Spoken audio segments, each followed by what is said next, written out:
जिस वेशधारी में ये गुण हो उसे ही संत कहते हैं। उसकी वाणी से केवल भगवत यश ही निकलता है। जब चार के बीच में बैठेगा तो भगवत चर्चा, ये पहली पहचान संत की। भगवान नारायण लक्ष्मी जी सहित समस्त पार्षदों को पहचान बताए हैं कि मेरे भक्त की सबसे पहली पहचान है कि वो जब बात करेगा तो मेरा नाम निकलेगा, मेरी बात निकलेगी। कहाँ गए थे वो? श्री जी की कृपा से परिक्रमा करके आ रहे थे। श्री जी ने ऐसी प्रेरणा की परिक्रमा होके आ रहे। और कैसे बड़ी कृपा है लाडली जी की, नहीं और सब कैसे, बस श्री जी की बहुत कृपा है, बड़ी करुणामयी है। अपने जैसे अधमों को स्वीकार शुरू पिंड छुड़ाना उसको मुश्किल पड़ जाएगा, ऐसे प्रेमी हैं। खड़े खड़े वो ऊब जाएगा, कब भागो, वो चर्चे वृंदावन प्रियाजू लाडली लालो। Galaxy A55 and A photos. ऐसे प्रियालाल के प्रेमी जन होते हैं कि उनको बस भगवत चर्चा ही करनी। अगर जबान खुली तो भगवत चर्चा। धूप है कि क्या है, देखा है मधुकरी मांगने जा रहे संत जन मिल गए, खड़े धूप में नंगे पैर, चर्चा और घंटों चर्चा हो रही। बोधयंता परस्परम कथयंति च माम नित्यम तुष्यंति च रमंति च। ये कठिन बात है। चर्चा करते तो बहुत मिलते हैं, पर तुष्यंति च रमंति च, उसी में संतुष्ट हो, आनंदित, उसी में रमण कर रहा है, उसे कोई चाह नहीं। भगवत चर्चा हुई मानो पेट भर गया। कितनी अहोभाग्य, 1 घंटा से भगवान की चर्चा हो रही, प्रियालाल की चर्चा हो रही। आगे कह रहे हरि को भजन, साधु की पहचान हर समय भजन परायण। कोई माला से जप रहा है, कोई बिना माला से जप रहा है। बिना माला से जपने वालों की पहचान होती है, वो गुरु प्रसाद से जागृत होती है। एक दृष्टि में पता चल जाएगा ये बहिर्मुख है या अंतर्मुख होकर नाम जप कर रहा है। जहाँ एक दृष्टि गई तो पता चल जाता है। अंतर्मुख का एक अलग होता है, वो एक कुछ अलग चेहरा हो, चाहे जितना वो छुपाना चाहे नहीं छुपा सकता। एक दृष्टि में पता चलता है नाम जापक है, अंतर में नाम चल रहा है। और चाहे जितना दिखाना चाहे, मान लो ऐसे बाहर, तो अंतर में पता चल जाएगा ये केवल सामने की बात है, अंतर में इसके नहीं चल रहा है। दोनों बातें भजन करने वालों को अपने आप पता हो जाती है। उपासक, संत, भागवत, महाभागवत, इन सब की पहचान भजन से ही है।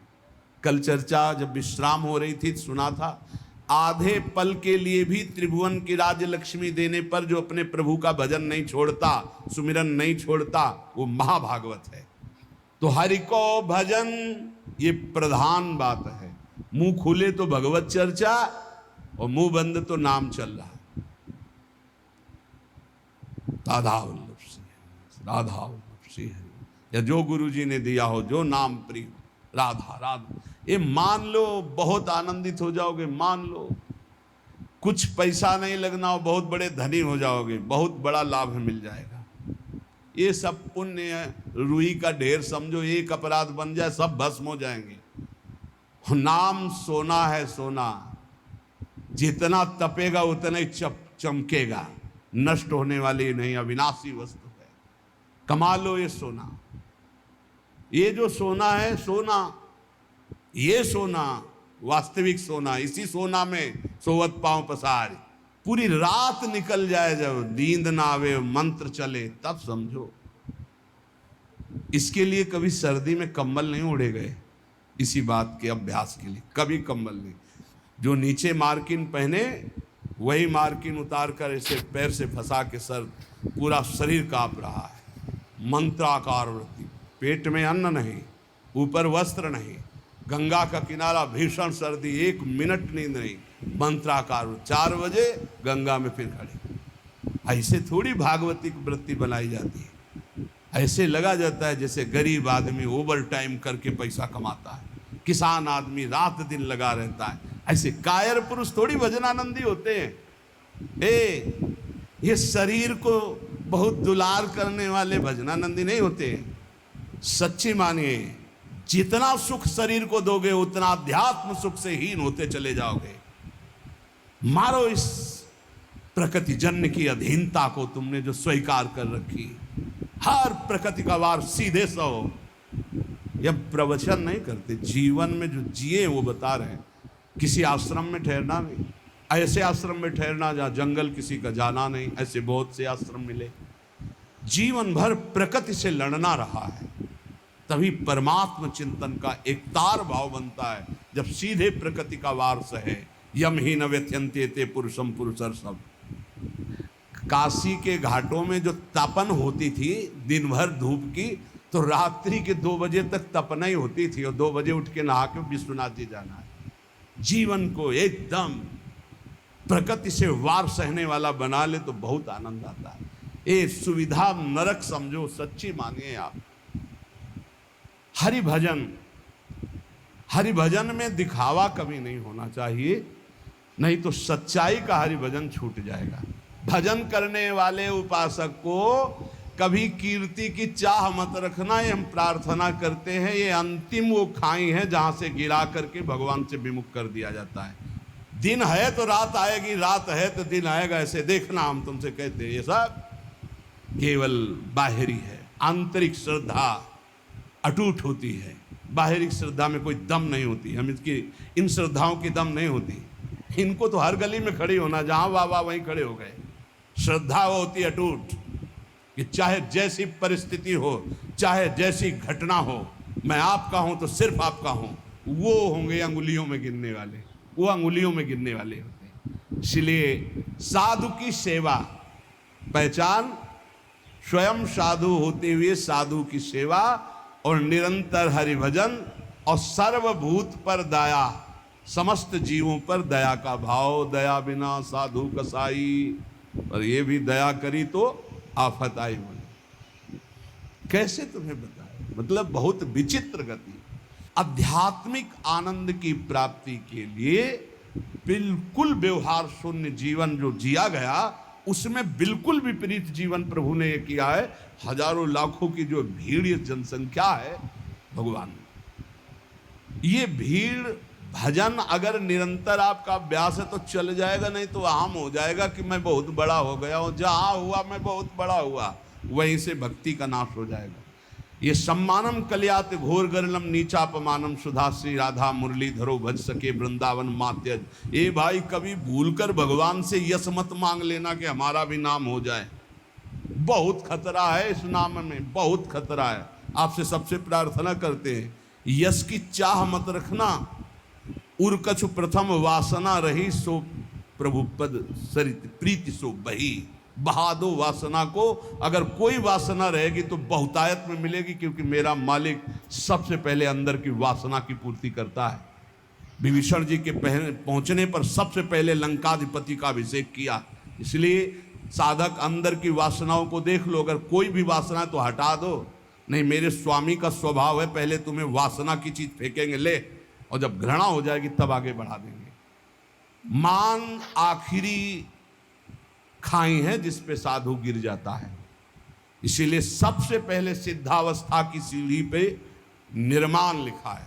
निर्माण अमोहा जित संग दोषा। अपने में कोई गुणा अभिमान आकर के ये श्रेष्ठता का भाव हो जाना, मानो परमार्थ में पोछा लग जाना है। भाई कभी अहम, ये भाव मत अहम में लाना कि मेरा नाम हो जाए। भगवान को जो करवाना तो करवाने ही, वो तो सर्व समर्थ हैं, वो तो नौकर हैं, हम वैसे ही करना पड़ेगा। पर चाह कभी मत करना। अगर चाह किया तो ये आखिरी खाई है, इसमें साधु को गिरा दिया जाता है। ये माया की बड़ी विचित्र मनोहर चाल है, बड़ा मीठा जहर है, जिसे हाथ में लेकर स्वयं खा लिया जाता है। ये मान प्रतिष्ठा यश कीर्ति, ये जगत मंगल कराने वाले भगवान की हो, उन्हीं का यश गाएं। अपनी कभी न मानकर इसका जो भोग करेगा वो नष्ट हो जाएगा। मेरी यश कीर्ति इससे नष्ट हो जाएगा। सर्वभूत पर दया, दया तो करनी है, पर दया वो जिसमें भगवत विस्मरण न होने पावे। दया को उल्टा याद, अगर हरि की याद भूल गई तो वो दया फंसा देगी पक्का। और जिस दया में हरि सामने है कि ये मेरे भगवान हैं, वो कभी नहीं फंसा पाएगी।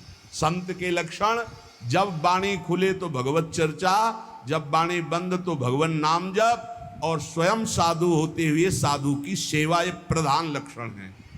हरि को भजन, साधु की सेवा, सर्वभूत पर दाया, हिंसा लोभ दंभ छल त्यागे, विष सम देखे माया।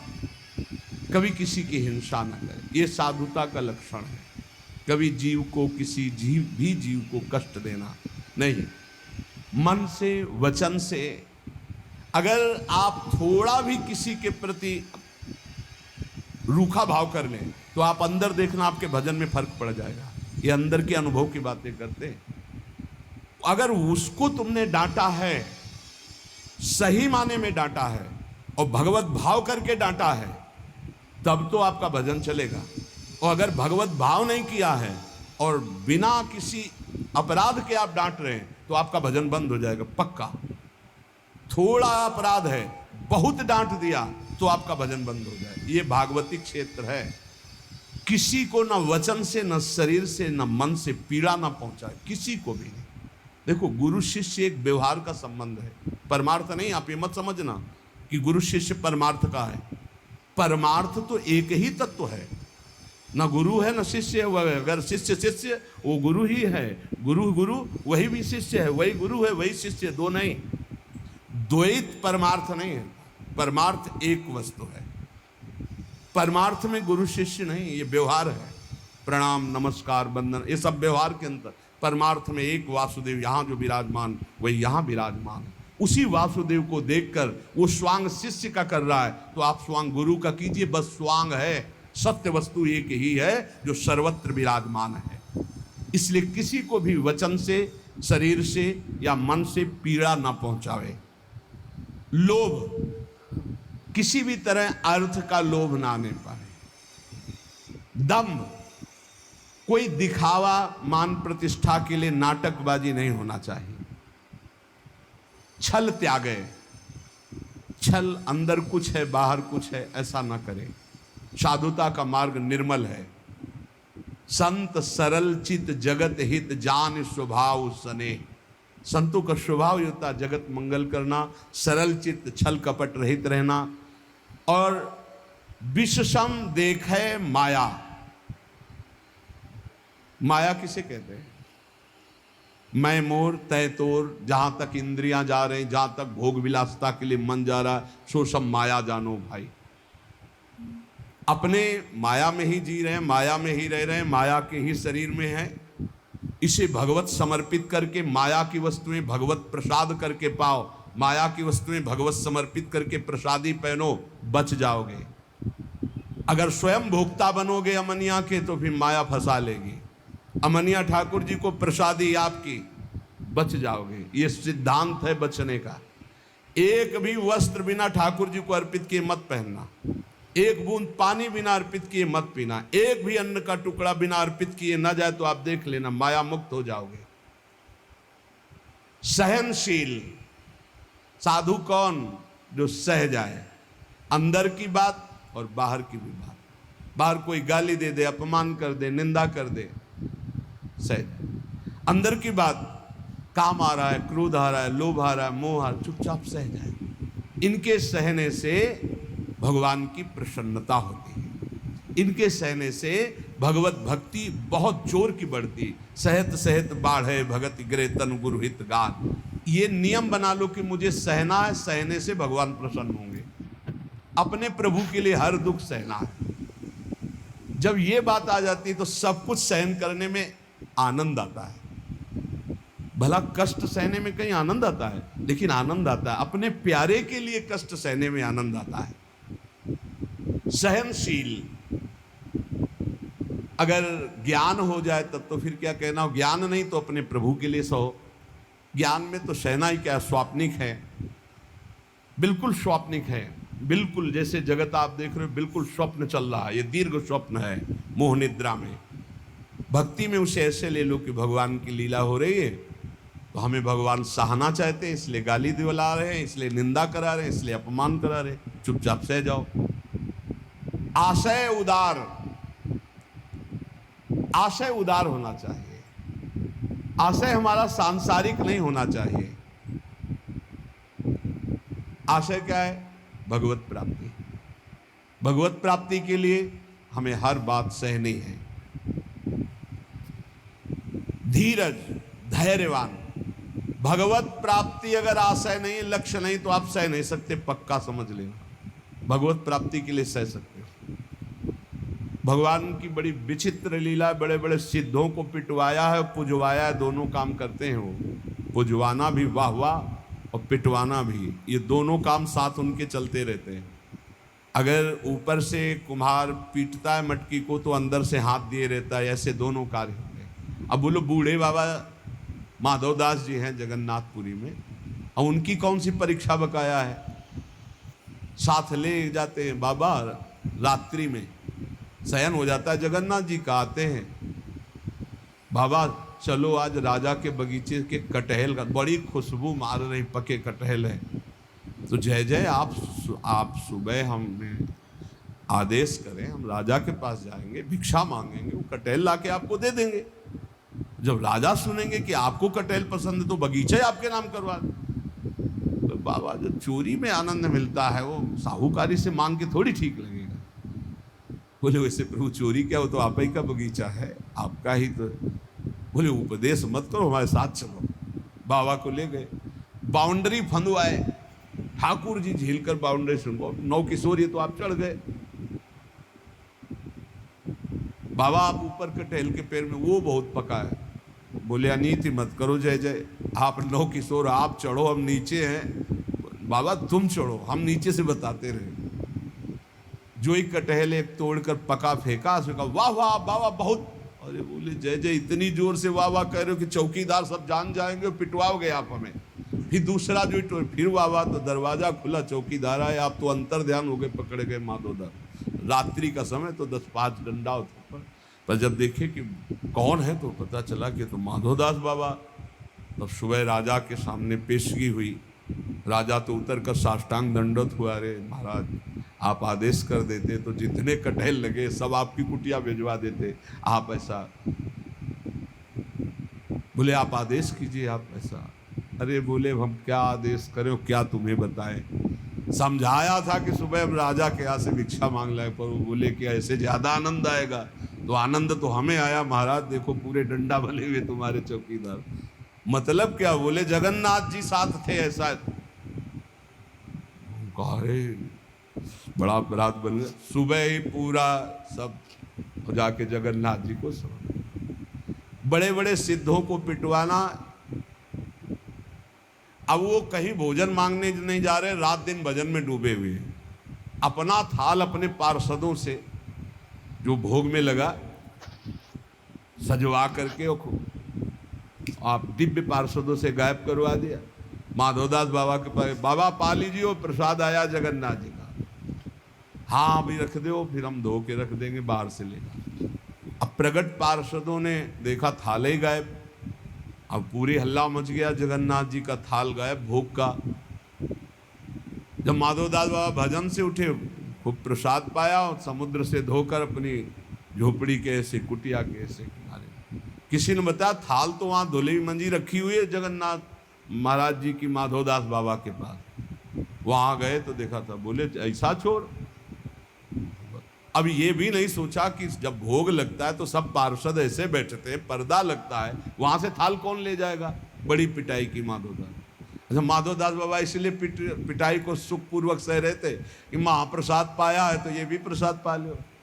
अब थाल लेकर के भूखे हैं तो थाल आप भिजवा रहे हैं, आप ला रहे हैं, पिटाई आप कर। इनके रहस्य को समझना बड़ा कठिन, इसलिए ये कभी ना समझे कि ये गाली देने वाला कोई और है, ये पीटने वाला कोई। प्रभु पिटवाते हैं, प्रभु ही पुजवाते हैं, दोनों काम कराते रहते हैं, बैलेंस बराबर बना के चलते हैं। पक्का समझना है।